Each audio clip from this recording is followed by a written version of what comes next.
Hello dear students, आज हम बेटा क्लास 9 का 4th chapter a truly beautiful mind के बारे में डिस्कस करेंगे। आखिर इसकी स्टोरी क्या है और मेन कैरेक्टर क्या है इसमें, इसके बारे में पढ़ेंगे। Before you read, what who do you think of? आप किसके बारे में सोचते हैं when you here the word genius?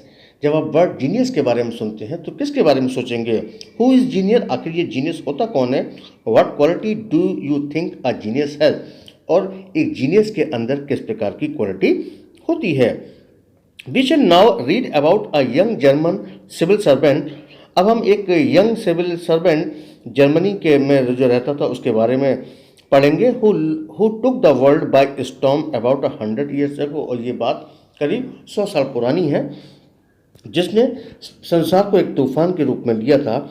In the summer of 1905 की गर्मियों में the 26 years old published in quick succession 4 ground breaking papers। 26 साल के एक नौजवान ने लगातार एक के बाद ब्रेकिंग पेपर निकाले 4 अबाउट लाइट, जिसके बारे में प्रकाश के बारे में था। द मोशन ऑफ पार्टिकल्स, यानी जो कण होते हैं उनका मोशन किस टाइप से होता है उसके बारे में था। The electrodynamics of moving bodies, और इलेक्ट्रोडायनामिक्स के बारे में था। एंड एनर्जी के बारे में था। ये 4 उन्होंने लगातार पेपर निकाले। His work took up only a few pages in scientific journal। उसके जो किया हुआ काम था वो कुछ ही पेज में है साइंटिफिक जर्नल्स में। बट चेंज फॉर एवर, लेकिन वो सदा के लिए चेंज हो गया। Our understanding of space time and the entire cosmos, वो सदा के लिए चेंज हो गया क्योंकि हमारी जो स्पेस की समझदारी थी, टाइम की समझदारी थी और एंटायर कॉस्मोस की जो समझदारी थी उसकी वजह से क्या हुआ, ऐसा हुआ। And transform the name Einstein, और वो उसका नाम जो था आइंस्टीन पड़ गया into a synonym for genius. Genius की बजाय उसका नाम आइंस्टीन पड़ गया। 50 years आफ्टर हिज डेथ, उसकी मौत के 50 साल के पश्चात एल्बर्ट आइंस्टीन जीनियस स्टिल राइन। एल्बर्ट आइंस्टीन का किया हुआ जीनियस काम वो आज भी हमारे दिमाग में घूम रहा है, इधर उधर मौजूद है। Albert Einstein was born on 14th March 1879 in the German city of Ulm। Albert Einstein का जन्म 14 मार्च 1889 में जर्मन सिटी के अल्म में हुआ था। Without any indication that he was destined for greatness, और उसका कोई भी ऐसा इंडिकेशन नहीं था कि इसका भाग्य महानता की ओर जाएगा। ऑन द कॉन्ट्ररी, उसी समय क्या हुआ, his mother thought Albert was a freak. उसकी माँ ने ये समझ लिया कि ये जो व्यक्ति जो है अनयूजुअल टाइप का है और इसका जो बिहेवियर है वो अनयूजुअल है। To her his head seemed much too large, उसके लिए उसका दिमाग जो था, उसका सिर जो था बहुत बड़ा था। एट द एज ऑफ 2, जब वो 2 साल का था एंड हाफ, करीब 2.5 साल का था, Einstein still was not talking. Einstein जो था अभी भी बात नहीं कर पाता था। When he finally did learn to speak, जब उसने ऐसा किया तो उसने बोलना सीख लिया। ही अटर्ड एवरीथिंग ट्वाइस, वो लगभग हर बात को 2 बार बोलता था। Einstein did not know what to do, Einstein को ये पता नहीं था कि करना क्या है। विद अदर चिल्ड्रन, यानी दूसरे बच्चों के साथ उसे करना क्या है।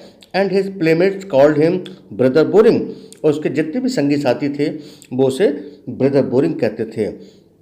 So the youngster played by himself, इसलिए वो छोटा सा यंगस्टर जो था अपने आप खुद ही में खेलता था।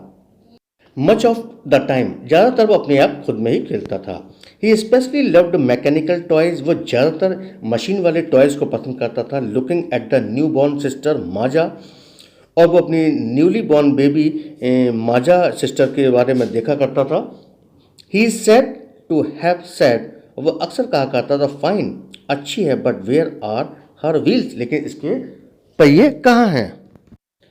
अ headmaster once told his father, एक हेडमास्टर ने उसके पिताजी को एक बार बताया, that what Einstein choose as a profession, कि आइंस्टीन एक ऐसे प्रोफेशन को चूज कर चुका है, वुड नॉट मैटर, उसके बात की कोई मैटर नहीं है। Because he will never make a success at anything, वो किसी भी तरह सक्सेस कर ही नहीं पाएगा। Einstein began learning to play the violin at the age of 6, यानी 6 साल की उम्र में उसने वायलिन बजाना शुरू कर दिया था। Because his mother wanted him to, क्योंकि ऐसा उसकी माँ चाहती थी। He later became a gifted amateur violinist, इसके बाद वो एक प्रोफेशनल पर्सनल तौर पर वायलिनिस्ट वाला बन गया। Maintaining the skill through out his life, और उसने इस स्किल को थ्रू आउट बनाए रखा। But Albert Einstein was not a bad people, लेकिन वास्तव में एल्बर्ट आइंस्टीन एक बुरा शिष्य नहीं था। He went to high school in Munich, वो मुनिच के हाई स्कूल में गया, where Einstein's family had moved, जहाँ पर उसका परिवार गया था, when he was 15th month old, जब वो 1.5 साल ओल्ड था। And scored good marks in almost every subject, उसने हर सब्जेक्ट में अच्छे मार्क्स गेन किए। Einstein hated the school's regimentation, Einstein जो था स्कूल के डिसिप्लिन को पसंद नहीं करता था। And often clashed with his teacher, और उसकी अक्सर टीचर्स के साथ क्लैश हो जाती थी। At the age of 15 Einstein felt so stifled there that he left the school for good. 15 साल की उम्र में आइंस्टीन को कुछ घुटन सी महसूस हुई और उसने सदा के लिए वहां से स्कूल छोड़ दिया।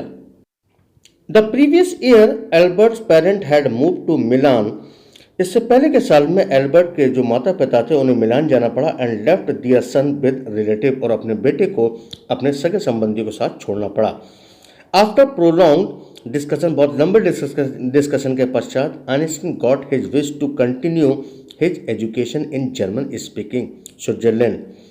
आइंस्टीन की जो इच्छा थी वो पूरी करने का मौका मिला अपनी एजुकेशन के बारे में जर्मन स्पीकिंग स्विट्जरलैंड में, in a city which was more liberal than Munich, और ये सिटी मुनिच से ज़्यादा लिबरल था। Einstein was highly gifted in mathematics, Einstein mathematics में ऐसा लगता था बहुत गिफ्टेड है, इसको मैथ गिफ्ट में मिली हुई है। एंड इंटरेस्टेड इन फिजिक्स, इसके बाद वो फिजिक्स में इंटरेस्ट रखता था। एंड आफ्टर फिनिशिंग स्कूल, जब उसने अपनी स्कूली शिक्षा समाप्त कर ली, he decided to study at a university in Zurich, उन्हें ज्यूरिच की यूनिवर्सिटी में डिसाइड किया कि अब वो वहीं पढ़ेगा। But science was not the only thing, लेकिन साइंस ही इकलौती चीज़ नहीं थी that appeal to the dashing young man, जो उस नौजवान को अपील करती थी, इंटरेस्ट दिखाती थी। विद द वॉलरस माउस्टेचेस, उसकी जो वॉलरस टाइप की मूछ थी। Special interest in a fellow student, वह अपने जो संगी साथी स्टूडेंट होते उनमें भी स्पेशल इंटरेस्ट रखता था। Mileva Maric, whom he found to be clever creature, जिसे वो बहुत चतुर चालाक प्राणी समझता था। बेटा उसके फ्रेंड का नाम आ सकता था, तो फेलो स्टूडेंट का नाम आ सकता था एमसीक्यू क्वेश्चन में, तो आप इनको याद करते थे, इसको अंडरलाइन करते चले। whom he found to be clever creature, जिसे वो चालाक समझता था। this young sir had come to Switzerland, ये नौजवान भी स्विट्जरलैंड आया, because the university in Zurich was one of the few in Europe, क्योंकि जो ज्यूरिच की यूनिवर्सिटी थी यूरोप की कुछ उन यूनिवर्सिटी में से एक थी where women could get degree, जहाँ पर लेडीज को भी डिग्री मिल सकती थी। Einstein saw in her an ally against the philistine, Einstein ने यह देखा कि ये लड़की भी जो थी फिलिस्तीन के खिलाफ थी। Those people in his family, जो लोग इसके घर फैमिली में थे वो भी इसके खिलाफ थे। And at the university with whom he was constantly at odd, और यूनिवर्सिटी में, जिस यूनिवर्सिटी में ये लोग पढ़ते थे वहाँ पर भी कुछ लोग फ़िलिस्तीन के खिलाफ थे, लेकिन और जगह भी जो मिलते थे लगभग सभी लोग खिलाफ थे। The couple fell in love, ये जोड़ा जो था प्यार में पड़ गया। Letter survive in which they put their affection into words, आपस में उन लोगों के लेटर खत चलने लगे और जिसमें वो अपना अफेक्शन शब्दों के माध्यम से देते थे। मिक्सिंग साइंस, कभी कभी उनके लेटर में साइंस का भी मिक्सिंग हो जाती थी विद टेंडरनेस, लेकिन बहुत ही पोलाइटनेस के साथ। रोट आइंस्टीन, आइंस्टीन लिखा करते थे, how happy and proud I shall be, कितना खुश और कितना गौरवान्वित महसूस करूँगा, when we both have brought our work, जब हम दोनों अपने कार्यों को लेके जाएंगे on relativity to a victorious conclusion, किसी हम एक विक्टोरियस निष्कर्ष पर जब पहुंचेंगे तो मैं बहुत गौरवान्वित और खुश महसूस करूंगा। तो बेटा ये हमारा इस लेसन का फर्स्ट पार्ट था, मिलते हैं सेकंड पार्ट में, तब तक के लिए गुड बाय।